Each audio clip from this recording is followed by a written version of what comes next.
In the Olympic final gold medal match in men's soccer, it was Spain against Brazil, and for the second time in a row, Brazil are the men's football champions, the second nation after Argentina to win back-to-back Olympic gold medals.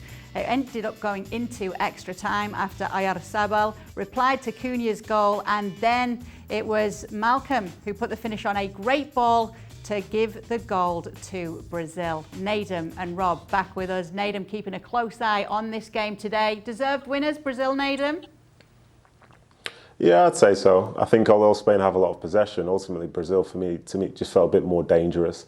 And as you see, they've won it 5 years ago. And in that final, I thought they looked very, very comfortable. I think the Spanish players, they did themselves credit. But, for a team like Brazil, when you've got someone like Dani Alves on there as well, who's basically going absolutely everything, they look very, very comfortable on that stage. And I suppose I would say, yeah, they were deserved winners. It was the 44th title of what's been a storied career for Dani Alves. What an absolute legend, Rob. Obviously, this is a player that you've commentated on many a time over the years, but he really has left quite the legacy in football, hasn't he? Absolutely. They weren't carrying him today either, were they? He was playing his part, great leadership. If you're the young Brazilian players, all you need to do is look around at this guy who's still trying to win things. He's in the 40s when it comes to title. He's won at club level, he's won at international level. He's still got that desire. And when you're allowed an overage player like that, there's probably no better man to have around. And it was a wonderful performance by Brazil. Some countries maybe don't take the Olympics too seriously, but in Brazil, believe me, they're going to be partying tonight as they reclaim that title. And they really put a great deal of emphasis on this. And the players that maybe in 2 or 3 years' time are going to be regulars in the Brazilian national team, game in, game out. Dani Alves, Nedum's got to be one of the best fullbacks of this generation, surely. Yeah, without a doubt. I think when you name the fact that he had 44 titles, that's obscene. You've got plenty of clubs who we deem as successful, who will never win that much. So for him to have done it as an individual, obviously he's needed to have been in the right places at the right times, but he's always contributed.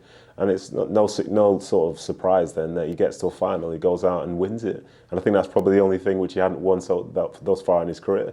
But his career is special. From my sort of generation, you remember Cafu's and so on. It was Cafu, Roberto Carlos. But then straight after that, in my eyes, was Dani Alves, and he's legendary. He's iconic. I think he's one of the most special players that I've seen in my lifetime. And it's funny to give someone so much praise, especially playing a position which is ultimately quite unpopular. But he's an incredible right back, and it's the type of person who you would have loved to have played with. Yeah, and let's just talk a little bit about Spain if we can, because obviously Spain have not really looked too sparkling throughout the whole Olympics, and it's understandable with some of the minutes in the legs of some of those young players, 6 of them who played in the Euros as well. Just while we're on this, Nedum, how did Pedri look in the final for you? Because at 18 years old, this is a player who's now played 73 games since the start of the 2021 season. Now, it has to be said that he's been asked about this. People have been worried about him. He said it's an honour to play for his country, and he's okay doing so. But that's a lot of games for a young star that's still only a teenager. Yeah, 100%. I think we can try and look at sort of performances in isolation, but you can't help but wonder about those 73 games that he's played throughout the entire season. I don't think today was essentially his best game, but he did his part for Spain. And I think on the day, it just wasn't going to be enough. And to be honest, my thing about watching the Olympics this year was that after having the highs of watching players like him perform in the Euros with an audience there, and you have that sort of emotional edge, I'm sure for some of those players, it would have felt extra long because now they were playing those games, although it was for a gold medal, they were playing those games without having a crowd there. And just finding that little bit extra at key moments probably is just that little bit more difficult. And I'm sure he's very, very disappointed. But then what a way to start your career, because you've ended up playing 73 games for a club like Barcelona and for a country like Spain. And he's coming out on the other side with all the praise and all the accolades that are possible. So, as I say, credit to him. But that is a long, old season. Yeah, and a talent like this needs nurturing, doesn't it, Rob? Obviously, with all those games already at such a young age and with everything that's going on at Barcelona. And now with Lionel Messi leaving Barcelona and obviously these shock circumstances that stunned the football world, there will be a lot of eyes on Pedri this season. They're going to have to give him something of a break, aren't they?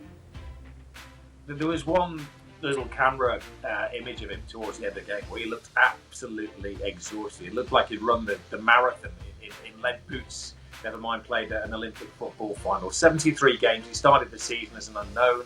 He got into the Barcelona team. He established himself there. Then he got into the Spanish national team. He's probably the outstanding player when it came to the Euros.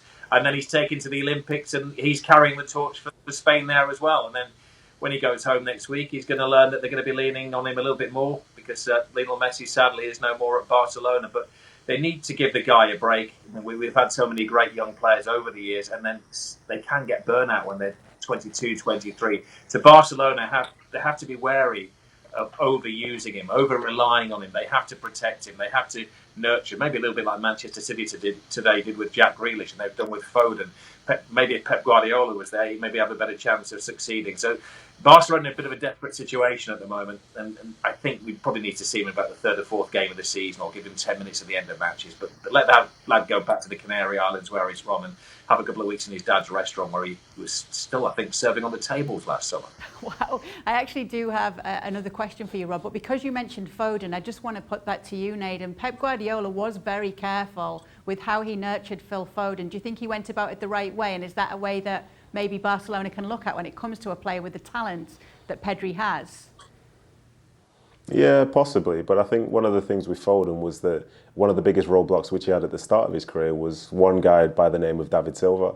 And ultimately, you know, you're not going to guarantee, for as good as Phil Foden was, that he was going to be playing ahead of David Silva and the team would essentially be stronger. I think in time, Pep was almost trying to make sure that he remained patient and understood the situation. But lo and behold, I think last season, as soon as David Silva wasn't there, you saw Phil Foden getting a ton more games. Whereas I think the situation for Pedri is maybe a little bit different. Like, he feels to me like he's the best player in that position for Barcelona. So if you do maybe rotate him out, who are you rotating him out for? You know, there's going to be pressure to play your best players at a club like Barcelona. So for the Foden effect, you know, as I say, it was a bit different because people could be patient because you had David Silva.